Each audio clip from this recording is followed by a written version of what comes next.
if you're wondering just how much of your pricing information should you be listing publicly on your website, then we have some answers for you. Today, we're sharing another one of our pricing secrets and why we believe that you should list some, but not all, of your pricing information on your photography website. But before we jump into that, we want to introduce ourselves. I'm Hunter. And I'm Sarah. And we're Hunter and Sarah Photography, a husband and wife professional wedding photography team. We're also educators, and our goal is to help photographers to build strong foundations in both their businesses and their personal lives so that they can run profitable and sustainable photography businesses.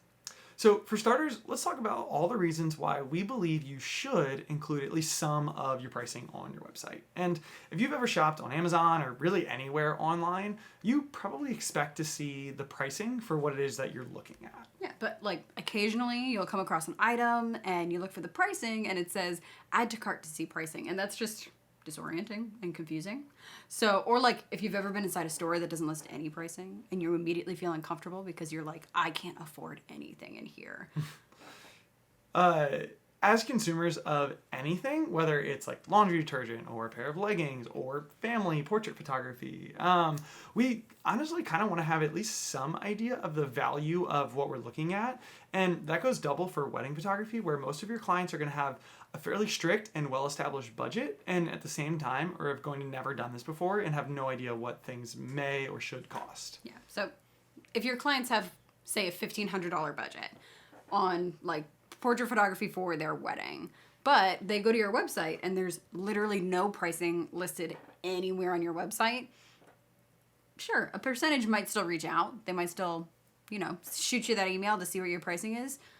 Still, we're going to guess that close to 80% of those people are just going to click on to someone else's site who has some pricing clearly listed on their page. So, for all that person knows, without any pricing to go off of, you could charge double or even triple their budget. So why would they waste their time reaching out to you?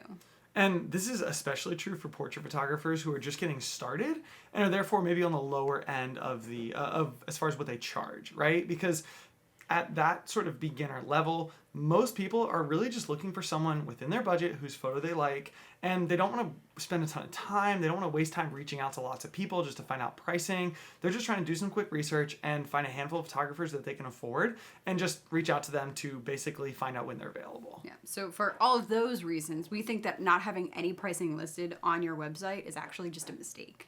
But on the other hand, you're definitely not going to hear us recommending that you should share all of your pricing information publicly on your website either.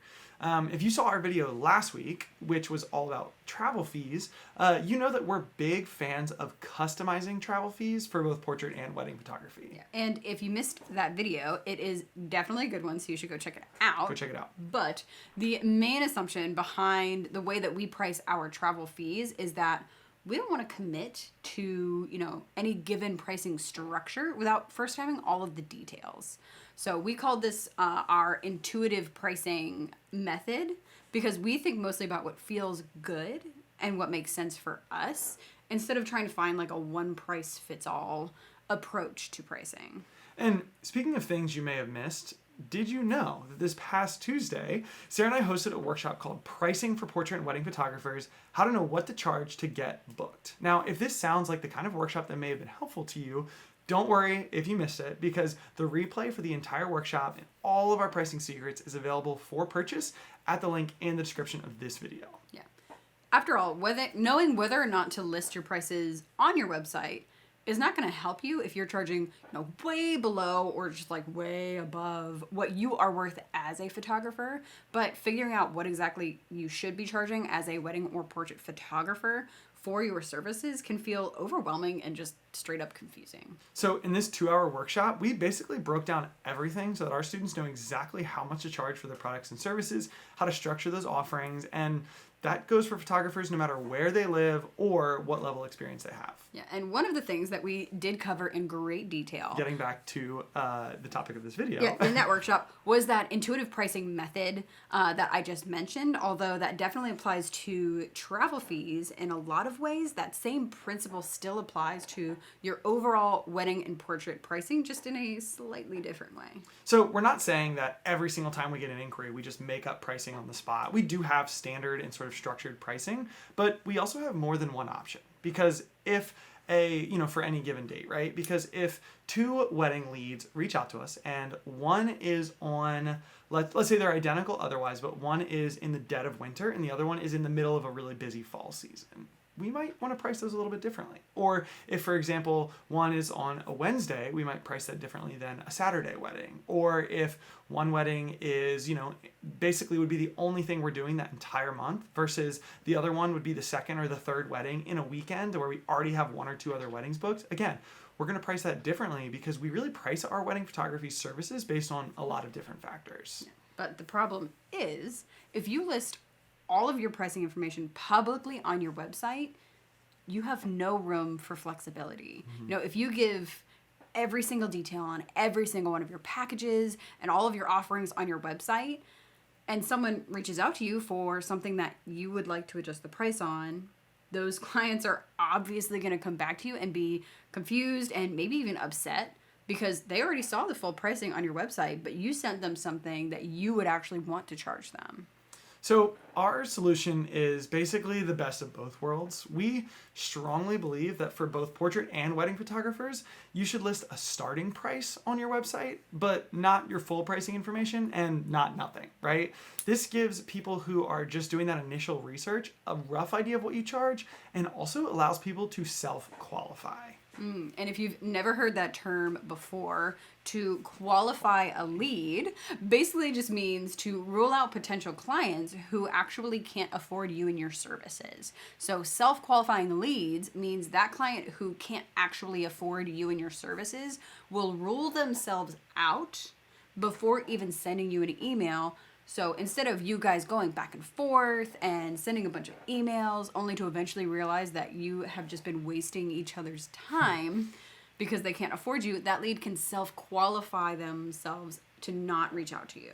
But at the same time, listing just starting price gives them, potential clients a rough idea without giving them all of the information, right? So they still have a reason to reach out to you and you get the opportunity to sell to them. Because something to keep in mind that a lot of new photographers don't realize is the point of a website for a photographer is not to get people to book you, it's to get people to inquire with you, right? A website is for generating interest and leads, but not necessarily for making sales. When it comes to, at least this is especially true for weddings, because with a high ticket item like wedding photography, where people are going to be spending thousands of dollars, really what you want to do is get them onto a phone call or a video chat or into an in-person meeting. That's where you actually do the selling. Your website is really more about qualifying leads, like Sarah was talking about, and getting the ones who can afford you, the strong leads, basically just interested enough to contact you. Yeah, but only listing a starting price means that if someone inquires based on your starting price for weddings this year, but they're actually getting married in 18 months or maybe like 2 years, you can adjust the price accordingly to what you will be charging then. By the way, why you might want to adjust your pricing in that way is one of the things that we covered in our pricing workshop. And something else we've seen photographers do other than a starting price that we don't think is quite as good of an idea is to actually list an average price or a price range. So this might look something like, rather than saying, wedding packages with Hunter and Sarah start at $7,500, they might say the average Hunter and Sarah photography client spends roughly $8,200. Or maybe they'll say, wedding packages with Hunter and Sarah range from $7,500 to $10,000. But again, we don't think this is necessarily any better than listing, but it does give away more information. Yeah, and we can't tell you how many times we've had someone reach out to us because their, max photography budget matches with our starting price. But after meeting with them and getting an opportunity to sell to them, they ended up hiring us anyways at like hundreds or even like thousands of dollars above their budget. If we had listed an average price instead of a starting price, just that one number might have prevented them from reaching out in the first place.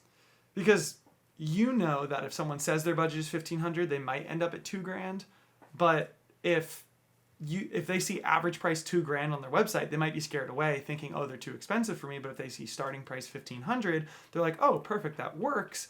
And then they may still end up spending $2,000, or maybe they won't. Maybe they'll spend $1,500. But either way, sometimes if the number that they see, just that first gut reaction they have to that number, is that it's too big or too scary, then you might scare them away and they may never contact you in the first place.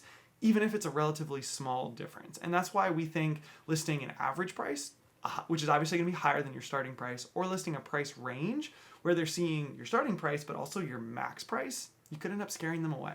And honestly, again, the main goal is just to get them through the door in the first place. Yeah, but that's it for this week. Guys, thanks for watching. We really do hope that this one small pricing tip is going to help you run a more profitable and sustainable photography business. And as a reminder, if you would still like to learn more or access our pricing for portrait and wedding photographers workshop, the link to purchase the recording is in the description below. Now, if you're not ready to sign up for the workshop, but you do want to be a part of a free community of other photographers who are also growing and starting their businesses, then we'd still encourage you to join our Mastering the Wedding Photography Biz with Hunter and Sarah. That's a Facebook community that we run. It's where we are announcing our newest videos, posts, workshops, but honestly, we're just in that community every day sharing tips and advice and just helping people as they help each other grow their photography businesses. Link is also in the description. And as always, if you found this video helpful, please give us a like, subscribe to our channel. Also, feel free to comment below with any thoughts or questions. All right, guys. We'll see you next week.